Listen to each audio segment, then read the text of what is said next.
اپنی زندگیوں کو منظم کریں، اپنی زندگیوں کو ہمیشہ سلیقہ مند رکھیں، اپنی زبان کو، اپنے لہجے کو، اپنی سوچوں کو، اپنے خیالوں کو، اپنے معاملات کو، اپنے معمولات کو بہت اچھا رکھیں۔ بعض اوقات ہم خام خواہ اپنے آپ کو گناہوں میں مبتلا کر کے اپنی آخرت برباد کر لیتے ہیں۔ تو اپنے صبح اٹھنے سے لے کر سونے تک، فجر کی نماز سے لے کر بستر پر اپنی کروٹ لیتے ہوئے محاسبہ کریں کہ آج کا دن میرا کیسا گزرا۔ جس کے 2 دن برابر گزرے وہ ہلاک ہو گیا۔ ہر آنے والا دن گزرے ہوئے دن سے بہتر گزرنا چاہیے، لیکن اگر ہمارا گزرے ہوئے کل سے آج کا دن بدتر ہے تو سوائے ہلاکت کی اور کچھ نہیں ہے۔ اور اسلاف کی زندگی اس حوالے سے دیکھیں تو اس لیے یہ بہت برا سودا ہے اور یہ بڑی جرت ہے۔ انسان کو پتہ ہے کہ میں جھوٹ بول رہا ہوں، اس میں تو کوئی اختلافی فرقہ نہیں ہے، گروہ نہیں ہے کہ اس کی سزا آخرت میں کیا رکھی ہے، دنیا میں کیا رکھی ہے۔ انسان کسی سے حسد کر رہا ہے، بغض کر رہا ہے، دشمنی رکھ رہا ہے، کسی کو گالی دے رہا ہے، سب و شتم کر رہا ہے، کسی کا مال ہڑپ کر رہا ہے، کسی سے زیادتی کر رہا ہے،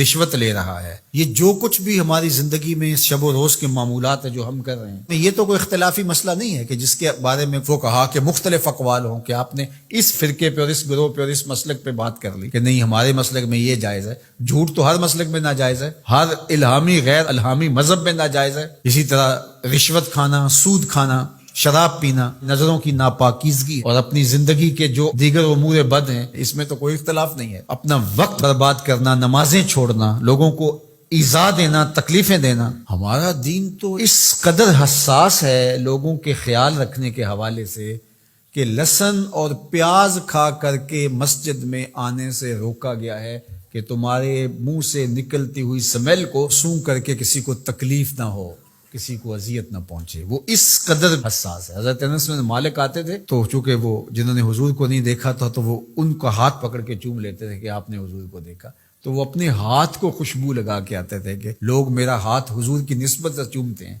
تو ان کو اس کا احساس ہونا چاہیے۔ یعنی یہاں تک ہمارا دین ہے۔ تو آج میں اور آپ ایک دوسرے کے لیے باعث اذیت جب بن جاتے ہیں، اپنے ہمسائے کے لیے، اپنے دوست کے لیے، اپنے کلاس فیلو کے لیے، اپنے بھائی کے لیے، اپنے محلے داروں کے لیے، اپنے معاشرے کے لیے ناسور بن جاتے ہیں، ہمارا وجود لوگوں کے لیے اذیت کا سبب بن جاتا ہے، تو اللہ تعالیٰ نے فرمایا فما اصبرهم علی النار، آگ پر کتنا حوصلہ ہے کہ وہی اعمال کیے جا رہے ہیں جس کا نتیجہ جہنم ہے، وہ اعمال کیے جا رہے ہیں جس سے دل مردہ ہوتے ہیں، وہ اعمال کیے جا رہے ہیں جس سے قربت الہی میں نقصان ہوتا ہے۔ بتاؤ نا وہ کون سی چیز ہے جس چیز نے تمہیں دلیر کر رکھا ہے اور تم جہنم کے راستے پہ چل نکلے ہو؟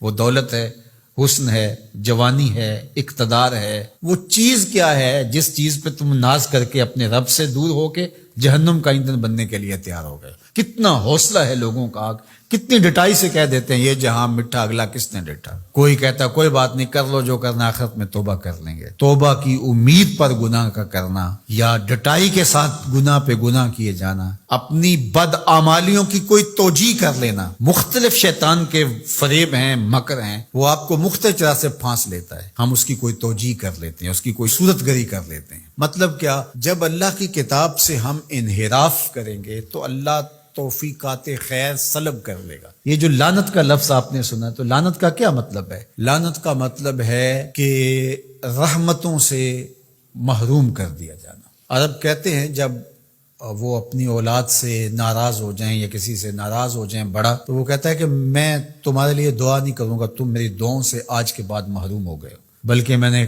پڑھا ہے کہ کچھ اعمال ایسے ہیں جن اعمال کی وجہ سے بندوں کی دعائیں قبول نہیں ہوتی، اور دوسرا اس کو سزا یہ ہوتی ہے کہ جو نیک صالح پاکیزہ لوگ جو دعائیں کر رہے ہیں پوری امت کے لیے، تو وہ امت کا فرد تو ہے، ایک شخص تو ہے امت کا، لیکن اس نیک لوگوں کی دعاؤں سے اس کا حصہ منہا کر دیا جاتا ہے، اس کے حصے میں کچھ نہیں آتا، کیونکہ اللہ نے اس رحمت کے وصول والی فہرست سے اس کو نکال دیا۔ وہ سانسیں تو لے رہا ہوتا ہے لیکن زندہ نہیں ہوتا ہے، وہ اپنے آپ کو مسلمان تو کہلا رہا ہوتا ہے، لیکن بات یہ ہے کہ اسلام اور اللہ رسول سے تعلق اس کا واجبی سے ہوتا ہے۔ تو آج ہماری بدحالیوں کا اور ہماری رسوائیوں کا سبب اس کتاب رحمت سے دوری ہے۔